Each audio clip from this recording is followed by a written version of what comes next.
البدع والأهواء، أهل البدع العقائدية وأهل البدع السياسية.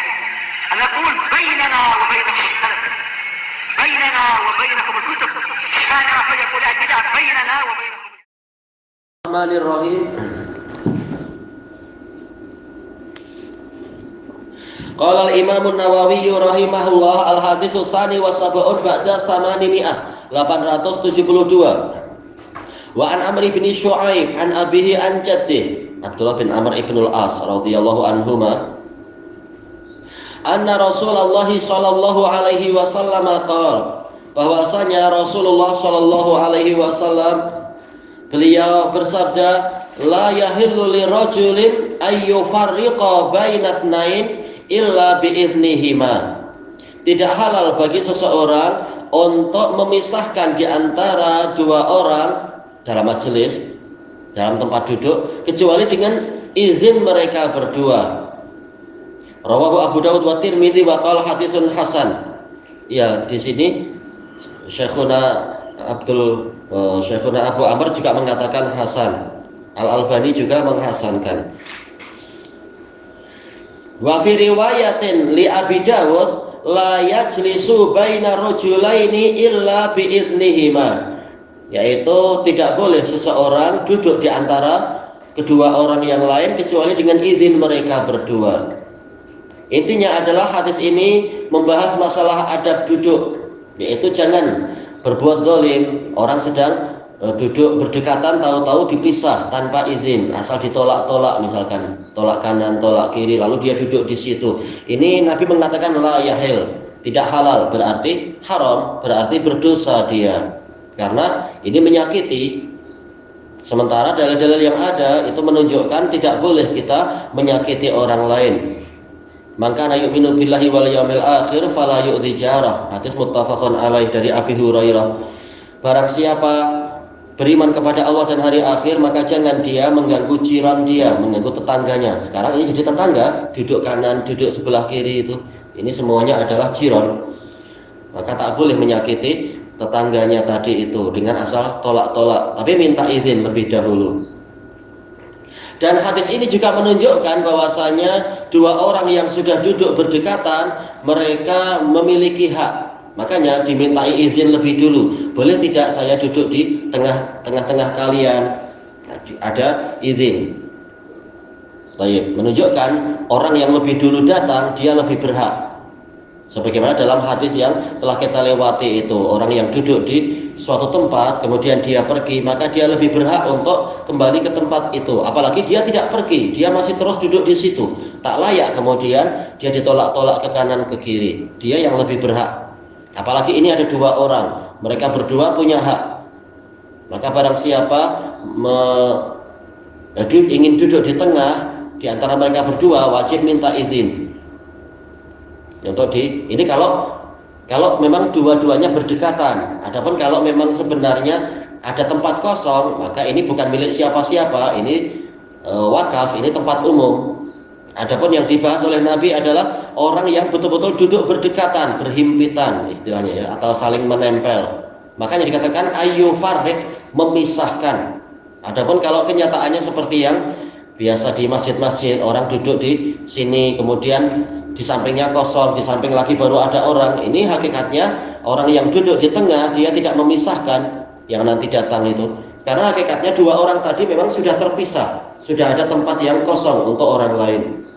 Hadis ini bicara tentang orang yang betul-betul duduknya sangat berdekatan sehingga tidak boleh untuk dipisah oleh orang yang ketiga demi duduk di tengah-tengah tanpa izin dia. Untuk lalu besok. Kenapa? Minta izin, jangan sampai melewati bahu dia, melangkahi bahu. Ini mengganggu kata Nabi, menyakiti. Tapi minta izin, permisi, numpang lewat, numpang lalu, ini tidak masalah karena di depan masih ada tempat kosong.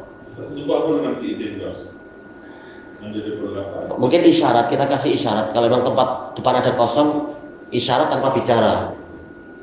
Biasanya orang langsung paham maksudnya.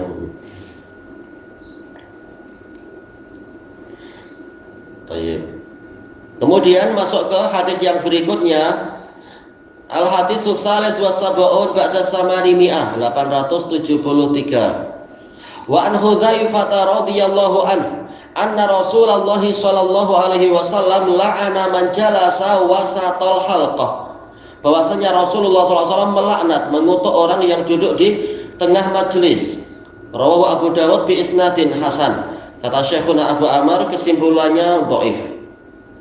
Hadis ini dhaif. Kenapa? Karena terputus, yaitu Abu Mijlas, kata Syu'bah, Abu Mijlas tidak berjumpa dengan Hudzaifah. Sebagaimana ini dinukilkan dalam kitab Tuhfatut Tahsil. Tuhfatut Tahsil ini punya salah satu gurunya Imam Al-Hafidz Ibnu Hajar. Dan juga hadis ini dilemahkan oleh Al-Imam Al-Albani. Dan juga Syekh Muqbil juga melemahkannya di dalam hadis mu'allaq. Jadi kesimpulannya adalah dhaif. Yang betul bagaimana? Kalau memang ada tempat kosong, memang disunahkan untuk mendekat. Baik. Maka jangan kemudian tempat kosong lalu orang duduk situ langsung dilaknat, ya, bukan begitu. Hadisnya dhaif. Tetapi kalaupun hadisnya itu ada asalnya, yang terlaknat adalah yang mengganggu orang lain, karena dalilnya banyak. Kutukan untuk orang-orang yang mengganggu orang lain, memang dia terancam laknat. Adapun yang tidak mengganggu orang lain, memang di tengah majelis tidak ada siapa-siapa, hanya ada tempat kosong, masih ada tempat untuk orang mendekat kepada cikgunya, maka yang seperti ini baik, memang disunahkan untuk saling mendekat. Kesimpulannya apa di sini?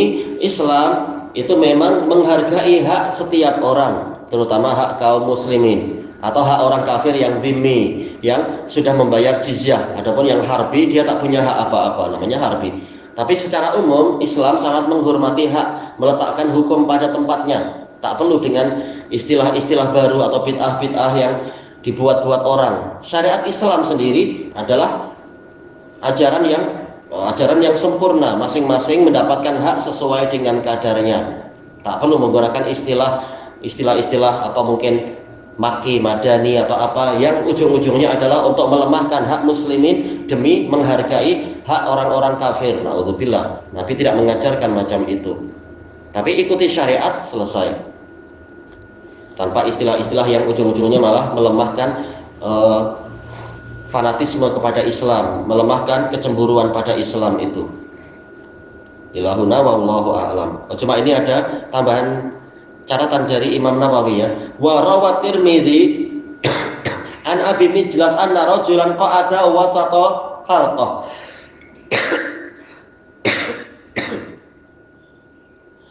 Bahwasanya Abu Mijlas melihat seorang lelaki yang duduk di tengah halqah, di tengah majelis. Faqala Hudzaifah, maka Hudzaifah mengatakan mal'unun ala lisani Muhammadin sallallahu alaihi wasallam. Orang ini terlaknat melalui lisan Nabi Muhammad sallallahu alaihi wasallam. Au la'anallahu ala lisani Muhammadin sallallahu alaihi wasallam man jalasa wasatal halqah. Allah melaknat melalui lisan Muhammad sallallahu alaihi wasallam terhadap orang yang duduk di tengah majelis.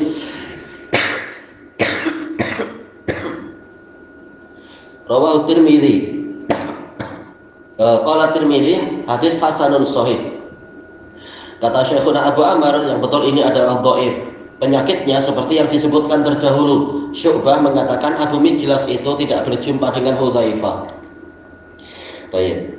Dan apa salahnya duduk di tengah halqah yang memang kosong, sementara dalil-dalil yang ada menyuruh untuk merapat, untuk mendekat tanpa mengganggu orang lain, tanpa saling mengganggu. Kecuali kalau memang dia duduk di situ mengganggu orang lain. Nah, sebabnya adalah bukan masalah duduknya, tapi masalah gangguan yang dia timpakan, yang dia timbulkan. Halqah itu bulat atau dia? Ya, dia sebenarnya majelis, tapi dikatakan halqah karena pada masa lampau orang sering duduknya adalah melingkar. Intinya majelis memang. Kemudian dia duduk di tengah. Tak ada dalil yang melarang, dalil yang sahih yang melarang.